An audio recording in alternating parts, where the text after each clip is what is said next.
لا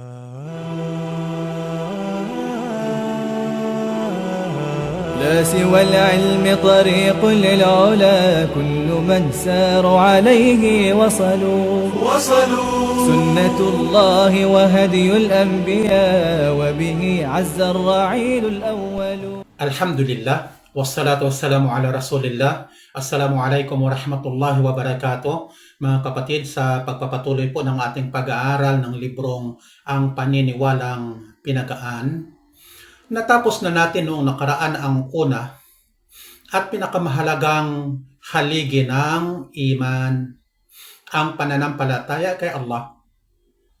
Natalakay natin ang pananampalataya sa kairalan Niya, na siya'y umiiral, ang pananampalataya sa kanyang rububiyya, ang pananampalataya sa kanyang uluhiyya, at ang pananampalataya sa kanyang mga al-asma was sifat.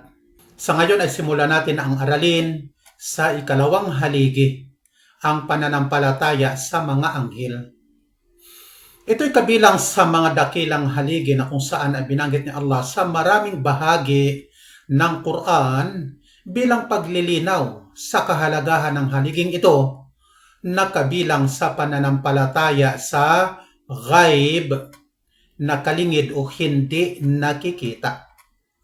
Sinabi ni Allah, "Laysal birra an tuwallu wujuhakum qibala al-mashriq wal maghrib, walakin al-birra man amana billahi wal yawmil akhir wal malaikati wal kitabi wan nabiyyin." Ang pagpapakabuti ay hindi na magbaling kayo ng mga mukha ninyo sa harap ng silangan at kanluran. Subalit, ang pagpapakabuti ay ang sinumang sumampalataya kay Allah sa huling araw, sa mga anghel, sa mga kasulatan, at sa mga propeta. Al-Baqarah 177. Sinabi pa ni Allah, "Kullun amana billahi wa malaikatihi wa kutubihi." Bawat isa ay sumampalataya kay Allah sa mga anghel niya, sa mga kasulatan niya, at sa mga sugo niya. 285 ng Al-Baqarah. Nang tinanong ni Anghel Jibril o Gabriel alayhisalam ang propeta sallallahu alaihi wasallam tungkol sa pananampalataya o iman, nagsabi ang propeta, "An tu'mina billahi wa malaikatihi wa kutubihi wa rusulihi wal yawmil akhir wa an tu'mina bil qadri khairihi wa syarrihi." Na sumampalataya ka kay Allah, sa mga anghel niya, mga kasulatan niya, mga sugo niya, at huling araw, at sumampalataya ka sa pagtatakda sa kabutihan nito at kasamaan nito. Ito ay isinalaysay ni Imam Muslim. Ang pananampalataya sa mga anghel ay pananampalatayang pagbubuod, at ito rin ay pananampalatayang detalye. Ang pananampalatayang detalye ay pananampalataya sa anumang pagdidetalye ni Allah tungkol sa kalagayan ng mga anghel, mga pangalan nila, mga katangian nila, mga tungkulin nila, at mga karunungan kung bakit sila'y nilikha ni Allah. At ang tinutukoy naman ng pananampalatayang pagbubuod, ijmal, ay ang pananampalataya sa mga anghel na hindi dinetalye ni Allah ang katanyahan, katangian, pangalan o tungkulin ng anghel, na sinasampalatayanan lamang natin ang pagbubuod na sila ay umiiral kahit hindi binanggit ang detalye ng kanilang kalagayan, anyo, katanyahan, katangian, pangalan, tungkulin o anumang mga obligasyon nila. Natalakay na natin sa simula pa lamang kung bakit inuna ang pananampalataya sa mga anghel bago pa ang pananampalataya sa mga sugo at propeta, sapagkat ito ay tungkol sa pananampalataya sa ghaib o nakalingid o mga bagay na sinasampalataya na natin, subalit hindi nakikita. Samantalang ang pananampalataya sa mga sugo at propeta ay hindi po nakalingid sapagkat kasama natin sila dito sa mundong ito. At ang pananampalataya sa mga bagay na nakalingid ay higit na mataas na baitang ng pananampalataya. Kaya naman ginawa ni Allah na kabilang sa dakilang katangian ng mga mananampalatayang Muslim ay ang pananampalataya sa mga hindi nakikita o nakalingid. Kagaya sa panimula ng Suratul Baqarah na atin na itong binasa na sinabi ni Allah, "Dhalikal kitabu la rayba fihi hudan lil muttaqin alladhina yu'minuna bil ghaib." Ang aklat na ito ay walang alinlangan dito, isang patnubay ukol sa mga tagapangilag, magkasala o mga mananampalatayang Muslim na mga sumasampalataya sa nakalingid. Ito ay ikalawang talata at ikatatlong talata ng Al-Baqarah. At hindi maging tunay ang pananampalataya ng isang Muslim hanggat hindi siya sumampalataya sa mga anghel na kung saan nagsabi si Allah, "Wa may yakfur billahi wa malaikatihi wa kutubihi wa rusulihi wal yawmil akhiri faqad dhalla dhalalan ba'ida." Ang sinumang tumangging sumampalataya kay Allah, ang sinumang naging kafir kay Allah, sa mga anghel niya, sa mga aklat niya, sa mga sugo niya, at sa huling araw ay naligaw nga sa isang pagkaligaw na malayo. Faqad dhalla dhalalan ba'ida. Ito ay sa Surah An-Nisa 136. Dahil dito, babanggitin ng may akda sa bahaging ito ng pananampalataya ang detalye tungkol sa mga anghel. Sapagkat ang kaalamang detalye ay higit na malakas kaysa sa kaalamang buod. Ang bahaging ito ng pananampalataya ay napakahalaga na nararapat na maunawa ang maigi ng isang Muslim at sampalatayanan ito ng tiyakan. Napakaraming teksto ang nasasaad sa Quran at Sunnah tungkol sa pananampalataya sa mga anghel, sapagkat ito'y mundong pangnakalingid o mundong hindi nakikita. At ang kaalaman sa mundong pangnakalingid na ito'y nababatay lamang sa Quran at Sunnah. Hindi po ito batay sa sariling opinyon ng tao, sapagkat ang pag-iisip ng tao ay walang kakayahan sa mundong pangnakalingid ng mga anghel.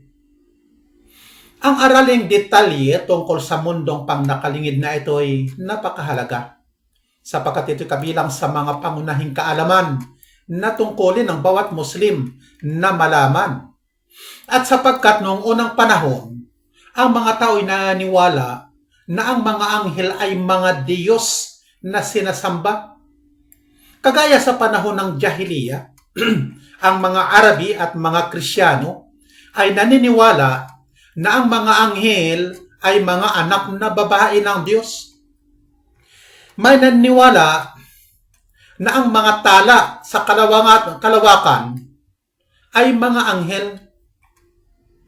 Mahalaga po ang kaalaman sa pananampalataya sa mga anghel, sapagkat ito'y nagbubunga sa buhay ng isang Muslim ng mapubuting bunga. Kapag napag-aalaman ng isang Muslim ang kahalagahan ito at ibinubunga ng kaalamang ito, ito ang nakapanggaganyak sa kaniyang pag-aralan itong maigi, unawain itong maigi, at alamin ang mga hikmah o karunungan hinggil dito. Kaya ang kaalaman sa pananampalataya sa mga anghel ay nagbubunga. Hindi lamang ito basta isang kaalaman o impormasyon na walang epekto sa makatotohanang buhay o realidad na pamumuhay ng tao.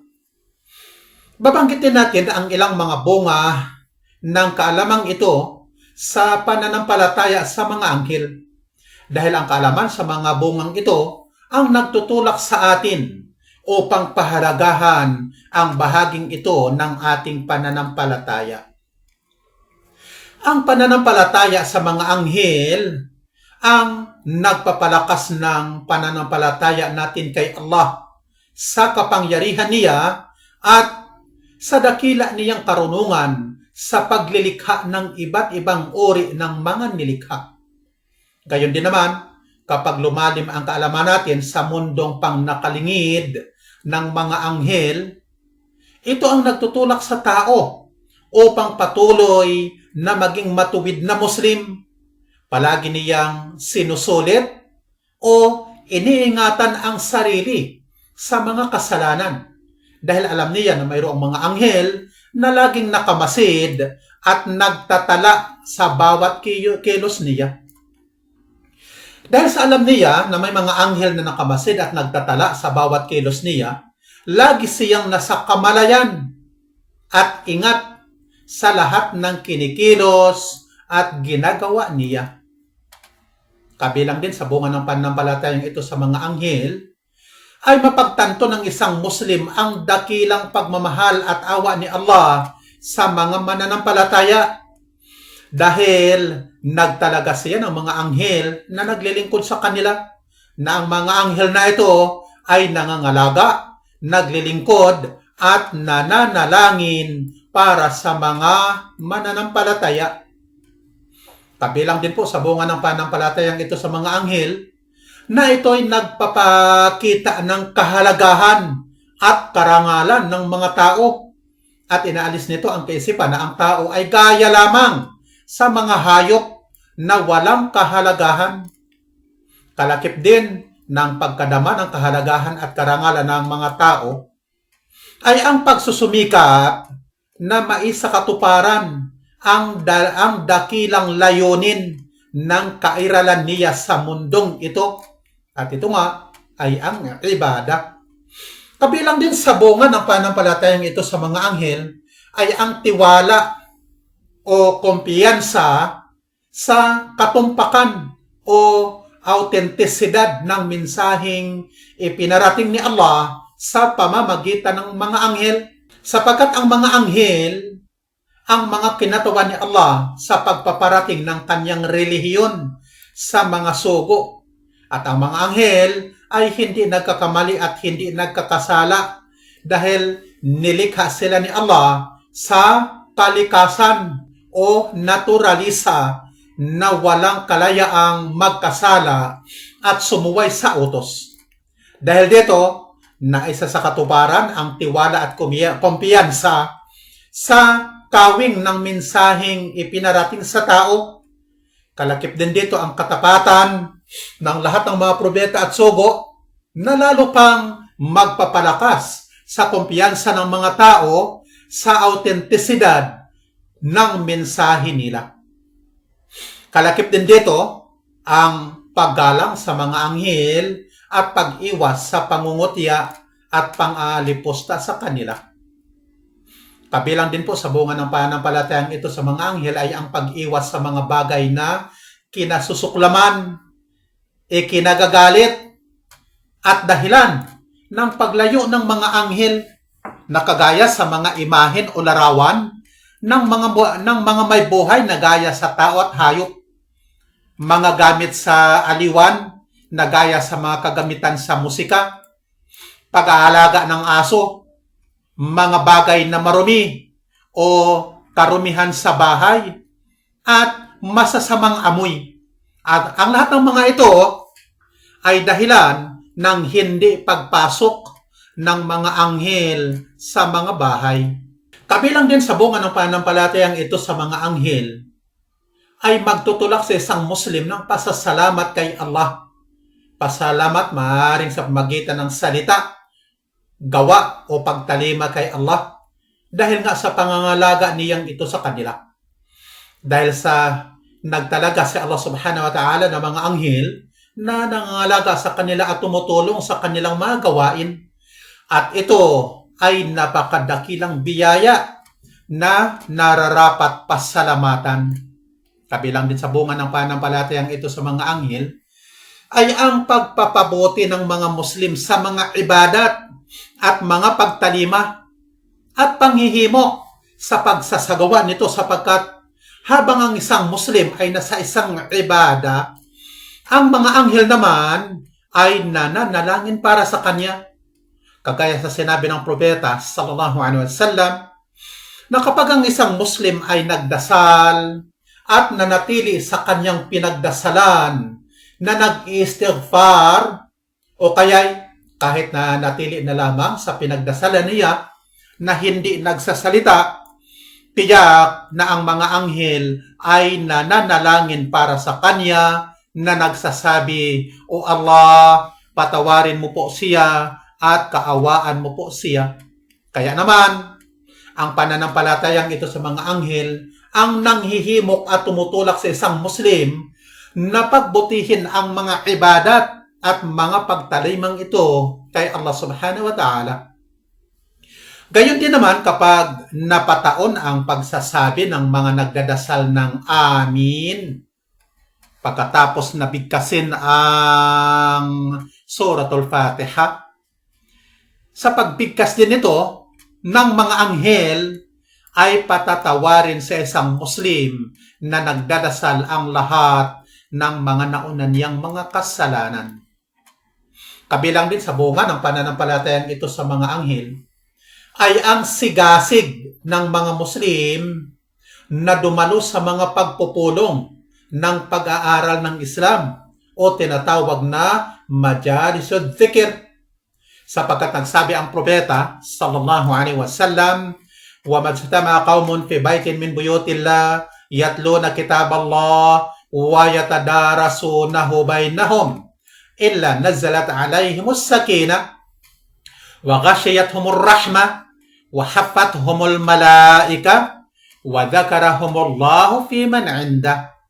Alinmang pangkat ng mga tao na nagkakatipon sa isa sa mga bahay ni Allah, na nagbibigkas ng aklat ni Allah at nagtuturuan ang bawat isa sa kanila, ay bababa sa kanila ang sakina, kapanatagan at awa, rahmah. Papalibutan sila ng mga anghel at babanggitin ni Allah ang bawat isa, pangalan ng bawat isa, sa mga dumalo sa mga anghel niya ng may pagmamalaki. Sinabi na may akda ng ating librong pinabasa, "Huwal i'tiqadul jazim anna Allah khalaqan li'ibadati wa akhlasahum li ta'atihi wa khassahum biqurbi wa askanahum samawati wa manahahumul quwwata ala tanfidhi amri." Ito ay ang paniniwalang tiyakan, jazim, na si Allah ay lumikha ng mga nilikha para sa pagsamba sa Kanya, nagpawagas sa kanila sa pagtalima sa Kanya, nagtangi sa kanila sa kalapitan sa Kanya, nagpatira pa sa kanila sa mga langit niya, nagkaloob sa kanila ng lakas sa pagpapatupad sa utos niya. Huwal i'tiqadul jazim. Palaging binabanggit ng may akda ang katagang ito, jazim. Ito ay ang paniniwalang tiyakan. Nararapat na maitanim sa puso at isipan ng mga Muslim ang tiyakang pananampalataya ng walang halo, na kahit katiting na pag-aalinlangan, na annallaha khalaqa khalqan li'ibadati, na si Allah ay lumikha ng mga nilikha para sa pagsamba sa Kanya. Si Allah ay lumikha ng mga nilalang na ito ng bukod tangi, pinarangalan at hinirang upang patuloy na sumamba sa Kanya ng ikhlas, taos puso. Tayong mga tao nilikha sa layunin ding pagsamba, subalit binigyan niya tayo ng kalayaan. Samantalang ang mga anghel ay nilikha niya ng bukod tanging para lamang sa pagsamba. Wa akhlasahum li ta'ati. Nagpawagas sa kanila sa pagtalima sa kanya. Ibig sabihin, pinili o hinirang niya sila upang maging wagas, taos puso ang pagtalima sa kanya at pagsamba sa kanya. Wa khassahum biqurbi. Nagtangi sa kanila sa kalapitan sa kanya sapagkat sila'y nasa langit na inilagay niya sa lugar na marangal, na mataas at malapit kay Allah. Wa askanahum samawati wa manahahumul quwwata ala tanfidi amri. Nagpatira sa kanila sa mga langit niya, nagkaloob sa kanila ng lakas sa pagpapatupad sa utos niya. Binigyan sila ni Allah ng mga kakanyahang wala sa ibang mga nilikha. Pagkatapos nito, dinudtong ng may akda, wala yatimul imanu bil malaikati illa bil i'tiqad. Hindi nalulubos ang pananampalataya sa mga anghel malibang sa pamamagitan ng paniniwala sa sumusunod. At dito ba banggitin ng may akda ang mga bagay na kaugnay sa kanila na binanggit sa aklat ni Allah at sunnah ng sugo ni Allah. At ang mga nakadetalyeng bagay na ito ay nararapat nating sampalatayanan at hindi maging lubos ang pananampalatayang totoo ng isang Muslim hanggat hindi ito sinampalatayanan. Ang mga bagay na ito ay pundasyon na narapat malaman natin kaugnay sa pananampalataya sa mga anghel.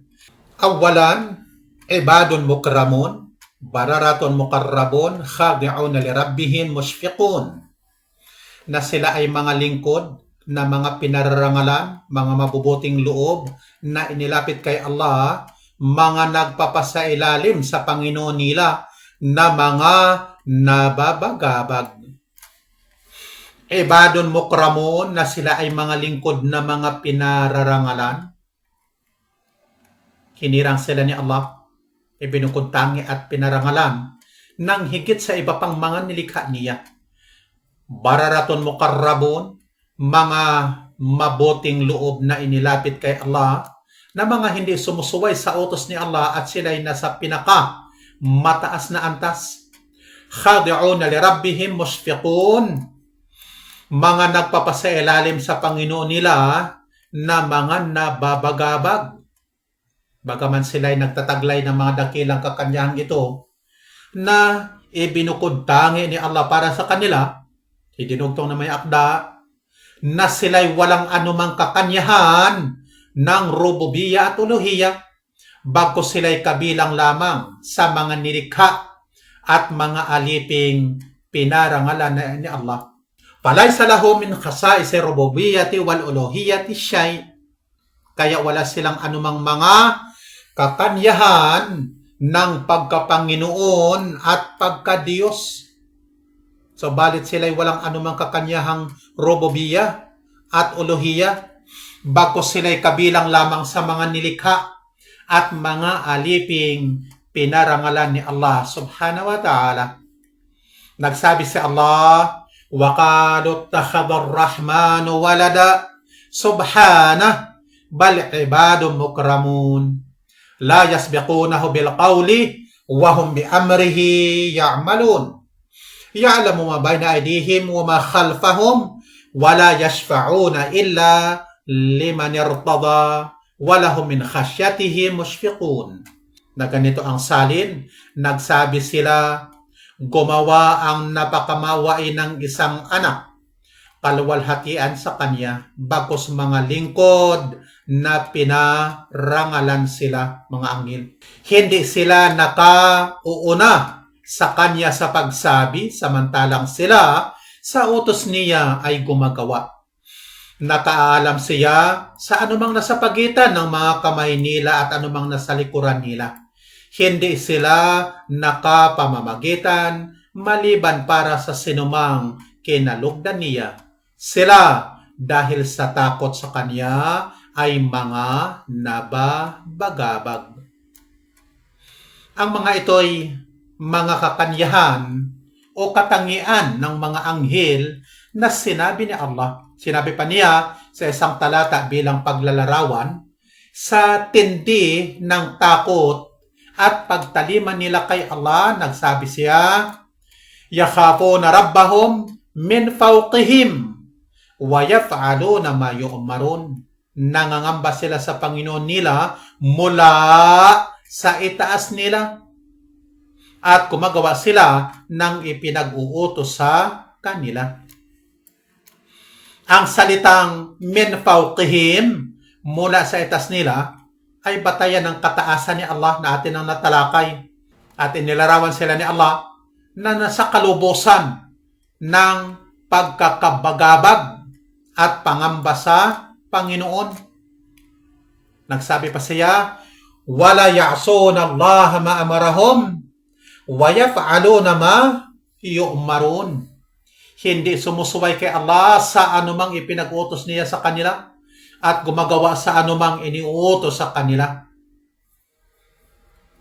Nagsabi pa siya, kiramim barara, na mararangal, na mabubuting loob. Nagsabi pa siya sa isang aya, wa yawma yahsyuruhum jami'an thumma yaqulu lil malaikati ahaula iyyakum kanu ya'budun. Qalu subhanaka anta waliyuna min dunihim bal kanu ya'budun al-jin wa aktharuhum bihim mu'minun. Banggitin mo ang araw na kakalap siya sa kanila ng lahatan. Pagkatapos magsasabi siya sa mga anghel, ang mga ito ba ay sa inyo dati sila sumasamba? Magsasabi sila, kaluwalhatian sa iyo, ikaw ay ang katangkilik namin sa halip nila. Bagkos, dati silang sumasamba sa mga jin, ang higit na marami sa kanila, sa mga ito ay mga mananampalataya. Ang mga ito ba, sa inyo dati sila sumasamba? Aha ulai iyyakum kanu ya'budun. Ito'y pagbibika at paninisi sa mga taong sumamba sa mga anghel na kagaya lang naman natin na mga alipin ni Allah na kung saan ay may pagkukulang. Sinabi pa ni Allah, qala subhanaka la ilma lana illa ma 'allamtana innaka antal alimul hakim. Nagsabi sila, kaluwalhatian sa iyo, walang kaalaman sa amin maliban sa itinuro mo sa amin. Tunay na ikaw ay ang maalam, ang marunong. Ang mga anghel ay mga nilikha ni Allah mula sa liwanag. Nagaya din ang paglikha ni Allah sa mga jinn na mula sa apoy at nilikha din niya ang tao mula sa alabok. At ang bawat isa sa mga nilikhang ito ay may sariling mga katangian. Nilikha ni Allah ang mga anghel sa pinakamabuti, maganda at marangal na kalagayan. Kagaya sa sinabi ni Allah, allamahu syadidul quwa dhu mirratin fastawa. Nagturo sa kanya ang anghel na matindi ang lakas, na may kapangyarihan sa katumindig sa tunay na anyo. Na may kapangyarihan. Sinabi ni Ibn Abbas sa kanyang tafsir sa salitang dhu mirratin, na ang salin ay na may kapangyarihan. Ang kahulugan ay nagtataglay ng kaaya-aya daw sa paningin at may magandang tikas. At ito ay paglalarawan kay Anghel Jibril alayhi salam. Kaya naman kapag nilarawan ang isang taong may magandang tikas at sobrang ganda, ay sinasabing siya ay gaya sa anghel. Gayon din naman kapag nais na ilarawan ang isang taong pangit ang tikas at pangit ang gawain, ay sinasabing siya ay gaya sa demonyo. Sa panahon din ni Yusuf alayhi salam, ang mga babaeng nakakita sa kanya ay nagsabi dahil sa sobrang kapugihan niya, falamma ra'aynahu akbarnahu wa qata'na aydiyahun qulna hasya lillah ma hadha basharan in hadha illa malakun karim. Kaya noong nakakita sila sa kanya, kay Yusuf alayhis salam, dinakila nila siya. Pinaghiwa-hiwa nila ang mga kamay nila at sinabi nila, kasakdalan ay ukol kay Allah. Ito ay hindi isang mortal. Walang iba ito, kundi isang anghel na marangal. Binanggit sa talatang ito na pinaghiwa-hiwa nila ang mga kamay nila. Dahil bago pa nila nakita si Yusuf alayhis salam, ay hindi sila makapaniwala na mahumaling ang isang makapangyarihan at maharlikang babae sa kanya. Dahil dito, binigyan muna sila ng mga kutsilyo na pambalat nila sa mga prutas na kinakain nila. Saka pinakita sa kanila si Yusuf alayhis salam. At dahil sa sobrang pagkamangha sa kapugihan ni Yusuf, hindi na nila napansin na habang nagbabalat sila ng mga prutas, ay nahihiwa na nila ang mga kamay nila at nagsasabi sa pagkakamangha, ito ay hindi isang mortal, walang iba ito, kundi isang anghel na marangal. Ito ang ilang mga kakanyahan o katangian ng mga anghel na ipinabatid sa atin ni Allah sa pamamagitan ng aklat niya, ang Quran. Thaniyan, annahum musammuna bi asma'in karima. Ikalawa na sila ay pinangalanan ng mga mararangal na pangalan. Ang pangalan ng mga anghel ay magaganda at mararangal na pangalan. At nabatid natin ito sa pamamagitan ng wahi, Quran at Sunnah, na ipinarating sa atin ni Allah. Faman alim na sa mahu minhum amanna bihi bismi. Waman lam na'alam sa mahu fa inna nu'minu bihi ijmalan. Ang sinumang nakakaalam tayo sa pangalan niya kabilang sa kanila, sasampalataya tayo sa kanya ayon sa pangalan niya. Ang sinumang hindi tayo nakaalam sa pangalan niya, tunay na tayo ay sasampalataya sa kanya ayon sa pagbubuod, ijmalan. Kapag pinagtibay ang isang pangalan ng anghel sa pamamagitan ng isang talata ng Quran o autentikong hadith, sinasampalataya na natin ang pangalang ito. At ang hindi naman pinagtibay ang pangalan, ay sinasampalataya na natin ito ayon sa pagbubuod. Wa mimma na'lamuhu min asma'il malaikatil kiram, Jibril, wa Mikail, wa Israfil. Kabilang sa mga nalalaman natin mula sa mga pangalan ng mga mararangal na anghel ay sina Jibril o Gabriel at Mikail o Miguel at Israfil. At ang mga pangalang ito ay binanggit ni Allah sa Quran. Ang ayah, man kana aduwwan lillahi wa malaikatihi wa rasulihi wa Jibril wa Mikala fa inna Allaha aduwwun lil kafirin.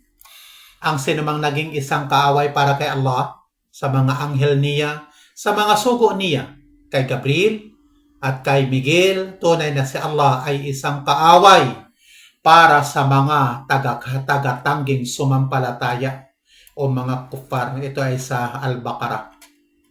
Si Jibril, ang siyang pinuno at pinakadakilang anghel, at siya ang anghel na itinalaga ni Allah sa wahi. Sa pamagitan ng dakila niyang kapangyarihan, ay pinarusahan at winasak niya ang maraming kalipunan o mga bansa. Gayon din naman, siya ang tumutulong sa propeta gaya ng Al-Isra wal Mi'raj. Marami siyang mga bukod tanging tungkulin. At ang pangunahin sa mga tungkulin ito ay ang pagpapaabot ng mensahe. At si Mikael o Mikail naman ay itinalaga sa mga pananim at ulan. At sa Israfil, ang itinalaga sa pag-iihip sa tamboli. Inulat ni Aisha radhiyallahu anha na nagsabi, Allahumma rabba Jibril wa Mikala wa rabba Israfila, a'udhu bika min harrin nari wa min adabil qabr. O Allah, Panginoon ni Jibrail at Mikael at Panginoon ni Israfil, ako ay nagpapakupkup sa iyo laban sa init ng apoy at laban sa parusa ng libingan.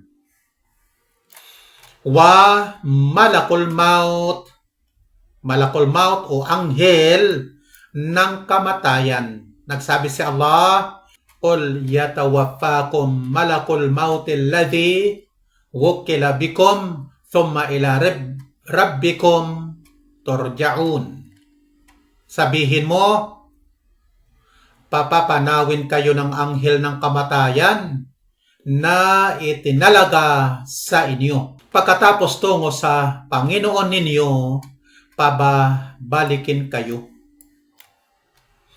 Wamalik ang itinalaga sa pagpapasok sa mga taong maninirahan sa apoy.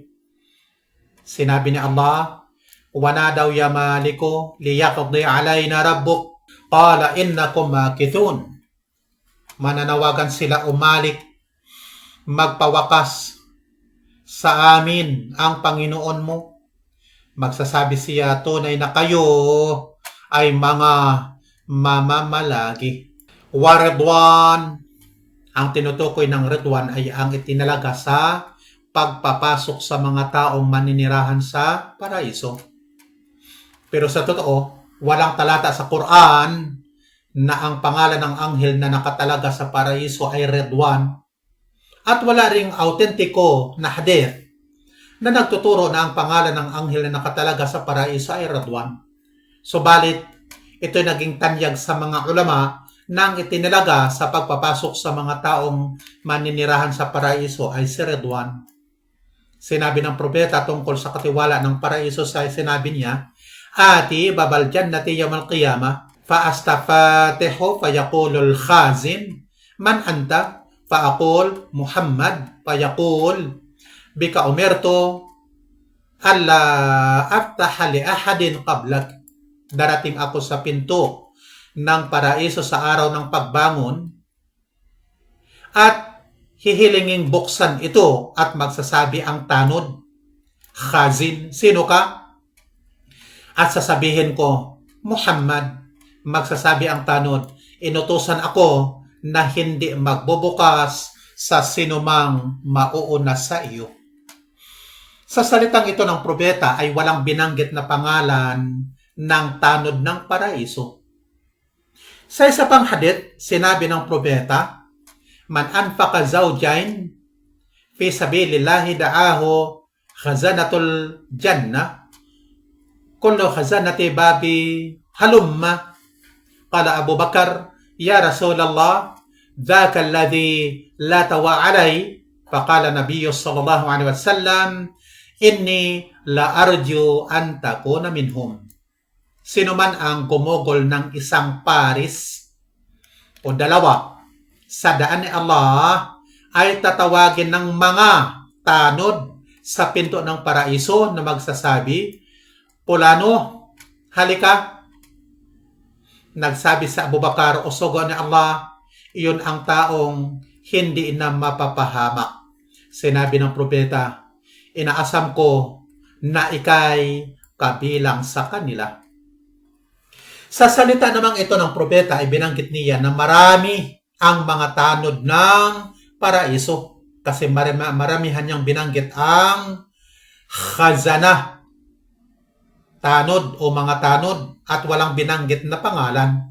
Pero sinabi ni Ibnul Qayyim rahimahullah, Qad samallahu subhanahu wa ta'ala kabiru hadil khazana Ridwan wa huwa sumun mushtaqun minar rida.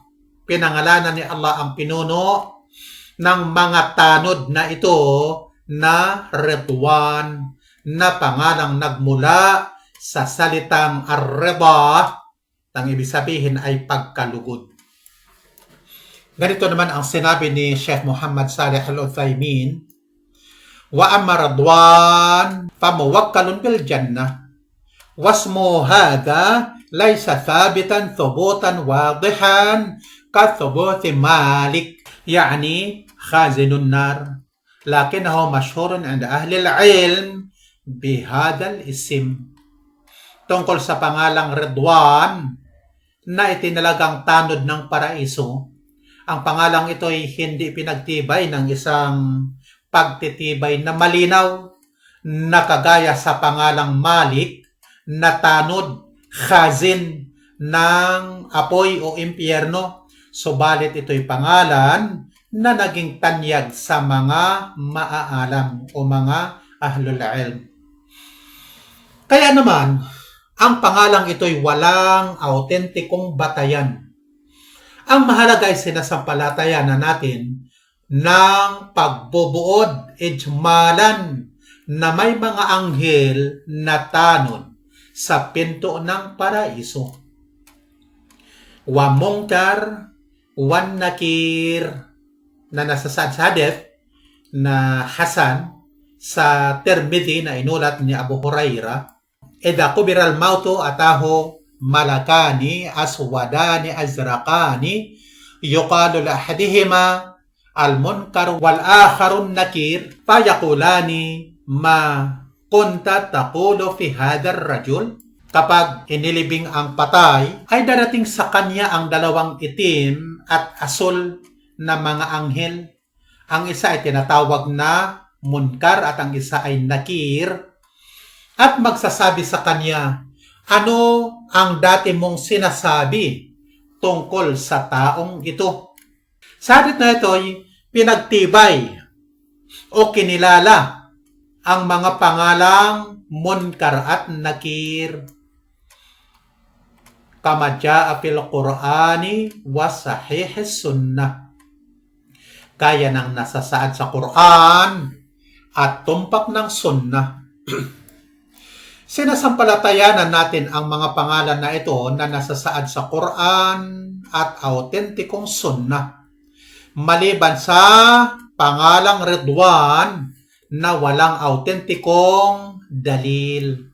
Thaniyan, annahum makhluquna min nur ulu ajniha ala hayatin azimah mutanawwi'ah, na sila ay mga nilikha mula sa isang liwanag na mga may pakpak sa mga anyong dakila na sari-sari, dakila o dambuhala. Ang mga anghel na ito ay may mga kakanyahang ibinigay sa kanila si Allah. Ang unang binanggit dito ay ang paglilikha. Sinabi na may akda na sila'y mga nilikha mula sa isang liwanag. Kung ano man ang kalikasan ng liwanag na ito at paano sila nilikha ay sa Allah lamang ang nakakaalam. Ang ipinaalam lamang niya sa atin na mga anghel na ito ay nilikha niya mula sa liwanag.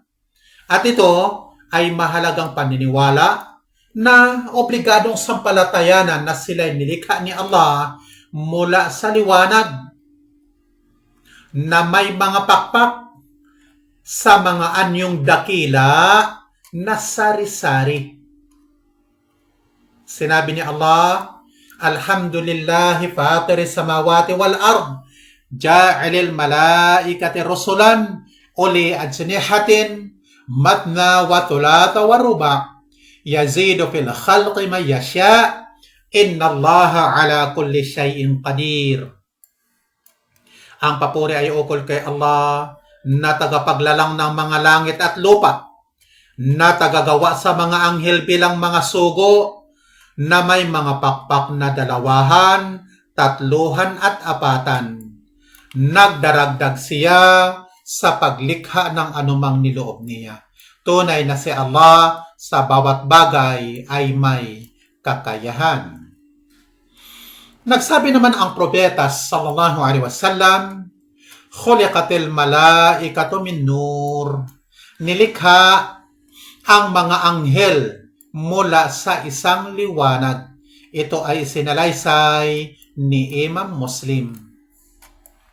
Ito po ay ghaib, nakalingid, hindi nakikita, na narapat nating ipagtibay ang lantad na kahulugan o literal na kahulugan, pero hindi maaaring ilarawan. Nasaad sa dalawang sahih na ang sugo ni Allah sallallahu alaihi wasallam ay ra'a Jibril fi surati walahu 600 janahin wa kulla janahin minha qad saddal ufuq. Nakakita kay Anghel Gabriel sa anyo nito, ang propeta. Mayroon itong 600 pakpak na bawat pakpak mula sa mga ito ay nakatakip sa abot tanaw. Sinabi ni Abdullah sa talatang ito, ang dakilang mufassir, laqad ra'a min ayati rabbihil kubra. Talagang ang may nakita siya mula sa pinakamalaking mga tanda ng Panginoon niya. Ito ay aya sa Suratul Najm na nakita ng propeta si Jibril alayhi salam na may 600 pakpak. Ito'y dambuhalang nilikha sapagkat ang bawat pakpak nito'y nakakatakip sa abot tanaw ng tao. Nagsabi pa ang propeta sallallahu alaihi wasallam, "Udinali an uhadditha an ahadi habalatil arsh mabayna syamhati udunihi wa atiqihi masiratu 700 am." Ipinahintulot sa akin na magsanaysay ako tungkol sa isang anghel kabilang sa mga anghel ni Allah, kabilang sa mga tagapasa ng trono, na tunay na ang nasa pagitan ng pinggol ng tainga niya hanggang sa balikat niya ay may layong paglalakbay ng 700 taon. Ito ay inulat ni Imam Abu Dawud. Ang mga anghel na tagapasa ng trono, ayon po sa nasasaad sa salita ni Allah, al-malaku ala arjaiha wa yahmilu arsha rabbika fawqahum yawmaidin thamaniya. Ang mga anghel ay nasa mga gilid nito, may magpapasan sa trono ng Panginoon mo sa ibabaw nila sa araw na iyon na 8. Ayon sa talatang ito ng Quran, ito'y 8 ang mga anghel na tagapasa ng trono.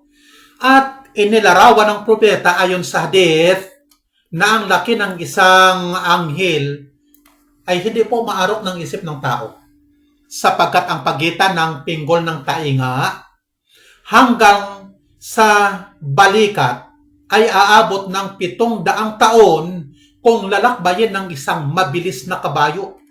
Kaya naman, gaano pa kaya ang kabuuang anyo, tangkad, at laki ng isang anghel? Ito ay naglalarawan na lubhang dambuhala ang anghel. Sinabi ng propeta, "Ra'aytu Jibril alayhi salam inda sidratil muntaha wa alayhi 600 janah yuntharu min rishihi tahawilad durri wal yaqut." Nakita ko si Jibril sa puno ng sidra ng pinagwakasan, Sidratul Muntaha, na mayroong 600 pakpak na pumapatak sa pakpak nito ang iba't ibang kulay ng mga bagay na yari sa perlas at batong hiyas. Ang hadith na ito ay paglalarawan ng propeta sa kadakilaan at kagandahan ng anghel. Sinabi pa ng propeta sallallahu alaihi wasallam, "Ra'aytuhu munhabitan minas sama'i sadan azamu khalqihi mabayna sama'i wal ard." Nakita ko siya na bumababang mula sa langit na natatakpan ng dakilang pagkakalikha niya ang pagitan ng langit at lupa. Dahil sa siya'y dambuhalang nilikha, ay natatakpan niya ang pagitan ng langit at lupa. Kaya naman, sinabi ni Allah bilang paglalarawan kay Anghel Jibril, "Innahu laqawlu rasulin karim, dhi quwwatin 'inda dhil arsy makin, muta'in thumma amin." Tunay na ito ay talagang sinabi ng isang sugong marangal. Ang tinutukoy ay ang Quran, na may lakas sa ganang may-ari ng trono, na mataas sa kalagayan, na tinatalima pagkatapos mapagkakatiwalaan. Ang tanong na kung kailan nilikha ang mga anghel ay hindi natin alam. Subalit, ipinabatid sa atin ni Allah na sila'y nilikha bago pa ang paglikha kay Adam.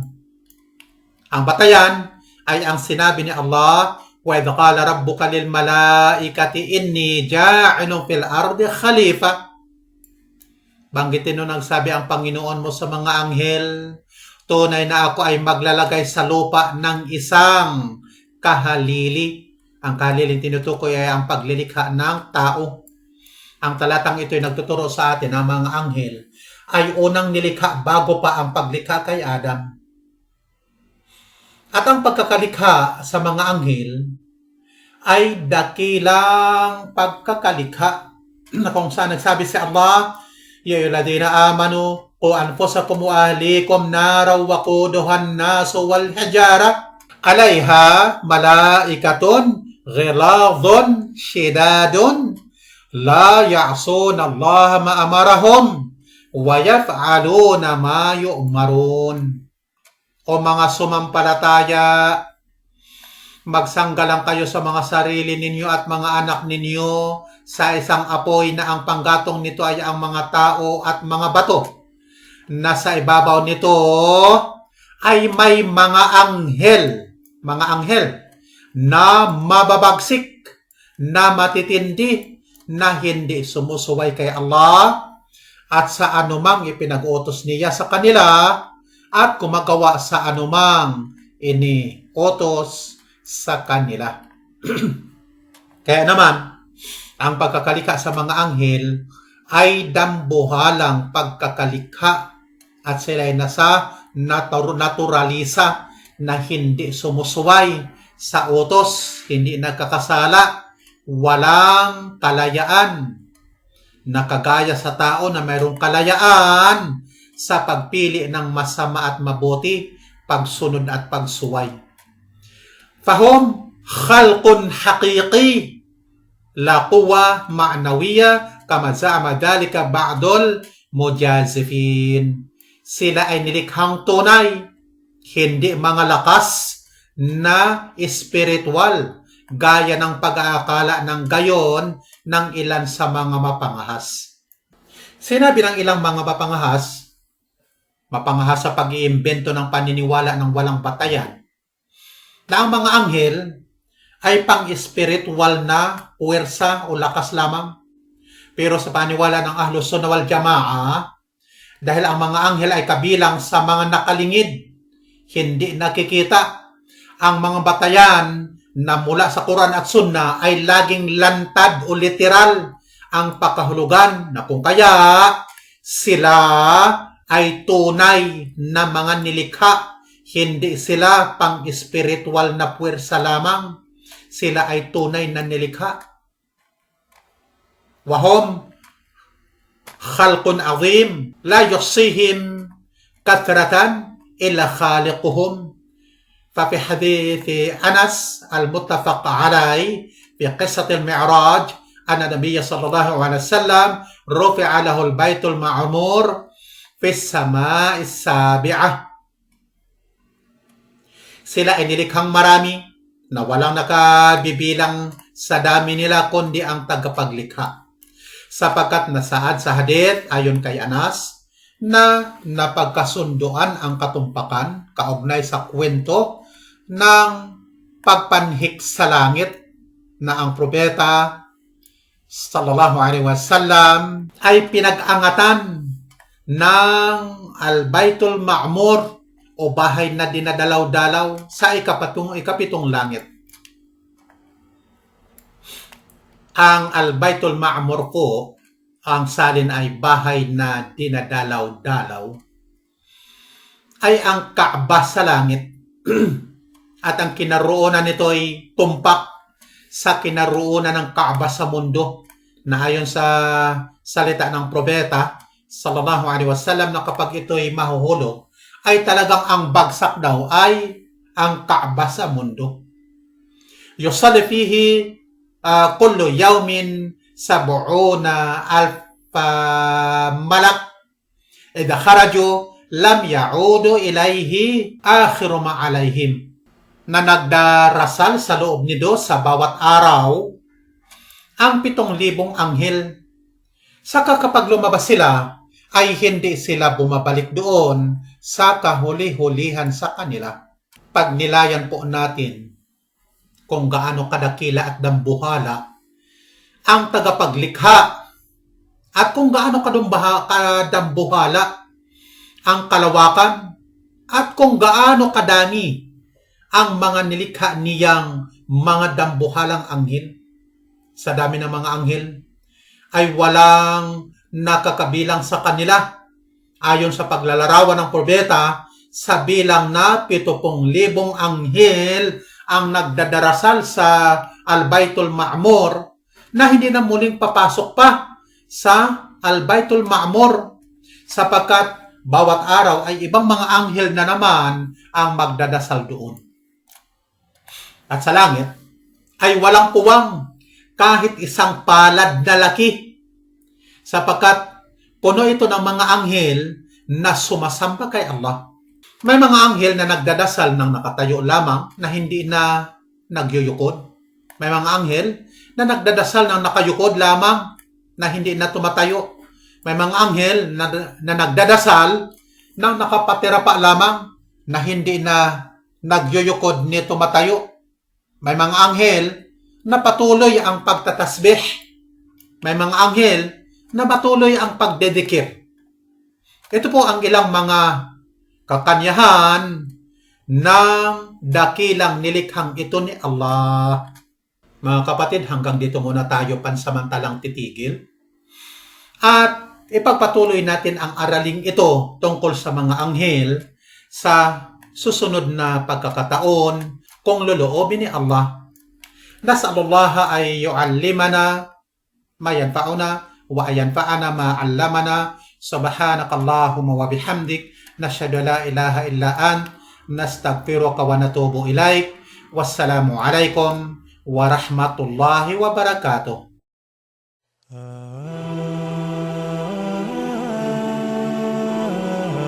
لا سوى العلم طريق للعلا كل من سار عليه وصلوا سنة الله وهدي الأنبياء وبه عز الرعيل الأول.